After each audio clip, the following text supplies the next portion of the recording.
ભરૂચમાં ડમ્પિંગ સાઇટના અભાવે શહેરના માર્ગો ઉકરડા બન્યા છે।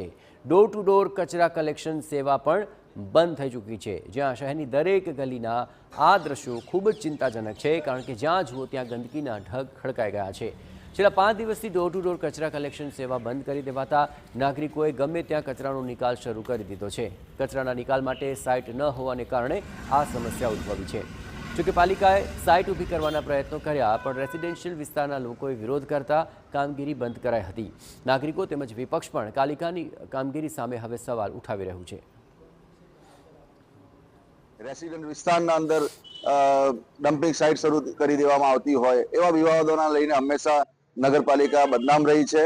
નગરપાલિકાનું આટલું મોટું શહેર શાસન ભારતીય જનતા પાર્ટીનું હોય 30 વર્ષનું, અને ત્યારે એક પોતાની સ્થાયી ડમ્પિંગ સાઇટ બનાવવા માટે નગરપાલિકા સદંતર નિષ્ફળતા એમને મળેલી છે। એક તરફ ગંદકીને કારણે રોગચાળો વધવાનો ભય લોકોમાં સેવાઈ રહ્યો છે, બીજી તરફ વૈકલ્પિક અને હંગામી વ્યવસ્થા દ્વારા કચરાના નિકાલને લઈને પાલિકા વાયદો કરી રહી છે, પરંતુ કાયમી ડમ્પિંગ સાઇટના અભાવે પ્રશ્ન ઊભો થયો છે કે પ્રજાને કચરાના નિકાલની કાયમી શાંતિ આખરે ક્યારે મળશે।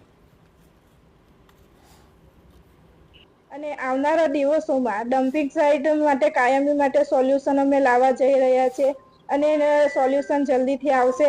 એના માટે હું ભરૂચની જનતાને નમ્ર અપીલ કરું છું કે અમને થોડો સહસહકાર આપે, જેથી